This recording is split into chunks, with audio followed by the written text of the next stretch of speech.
G'day everyone, welcome back to the channel. As you can see, new toy.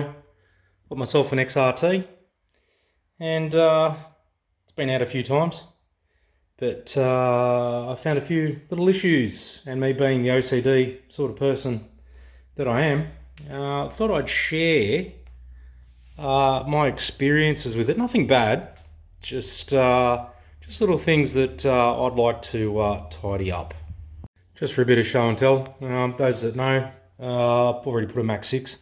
Not that I had any problems with the standard ESC. My X-Max had its standard VXL 8S ESC for nearly 4 years thereabouts. Never had a problem with it.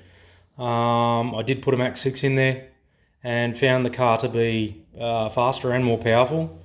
But I do like the idea of being able to adjust more parameters, particularly the punch settings.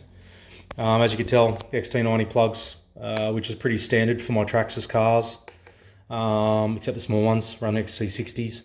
The arms I kept the IC5s, and EC5s on the batteries. I added the protective sleeving on the wires just to give them a bit more protection from chafing and damage. As you can see, I haven't put. I've got a steel spur gear to put in. I've already got the steel pinion, which is both of them are going to be GDS, which I find are really strong. Haven't stripped one yet in any of my cars. But yeah, to actually show what the problem is, this car has, like I've said, been out a couple of times. I'm in the process of tuning it. I've gone to a heavier shock oil because I do find it moves around a fair bit, and it's a little bit too plush on the jump. So I've put 50 weight shock oil, much like my X-Max.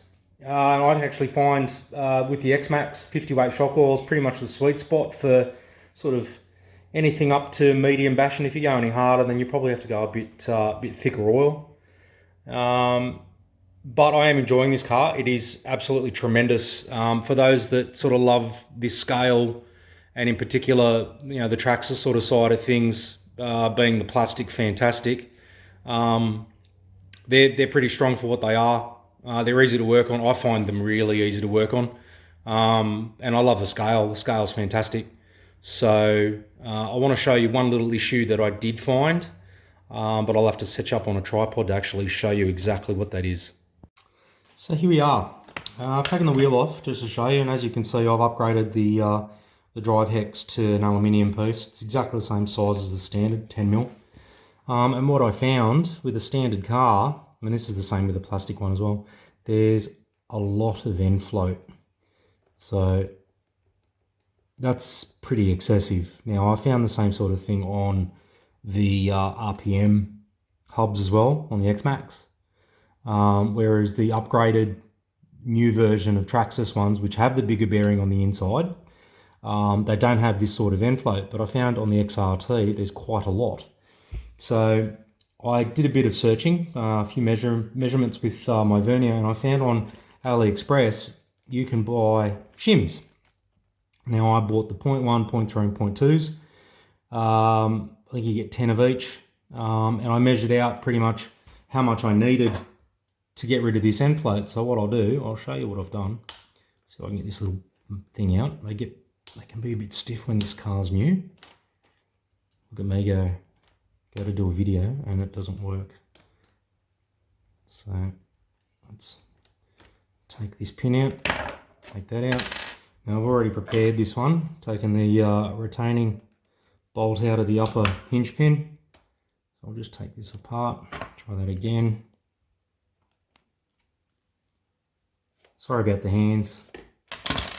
So you take it out. Now I've already measured this, and I've got about 0.4 on this one of end float, 0.4 of a millimetre. So I'll show you the difference. I'm going to put this pin in, if I can find it. Alright, so the bearings do move around a bit on this, which is it's not ideal. But as you can see, the 10mm width.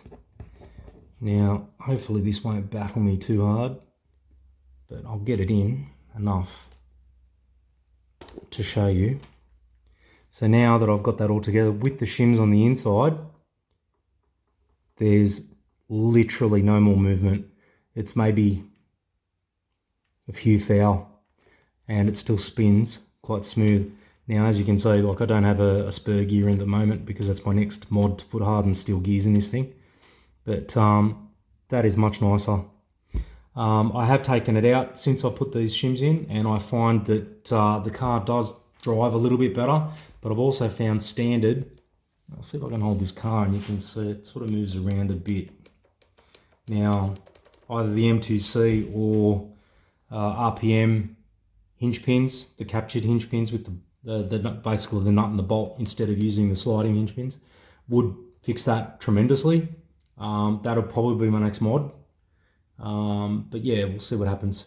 But I have found that it actually drives a little bit more accurately, for want of a better word, since I've actually done that. Did these shims. I'll leave a link down in the description for the actual shims to use. And for those eagle-eyed, I actually use drive boots for the inner drive cups. You could just see them there. Now they're silicone. I've got those on the X-Max as well, and I've used them for a couple of years, and they're sensational. I actually spray dry lube on the actual dog bones, or the inner part of the drive shaft and the drive cups, and a little bit of high pressure grease, and it sort of mitigates the wear on your drive cups, and it also looks really cool and keeps them clean. So anyway, thought I'd share that for today. Haven't put out a video in ages. Once I get this thing sorted, I'll put it back together and take it out once the weather clears, and we'll get a video of this thing ripping it up. Thanks for watching, guys. Till next time.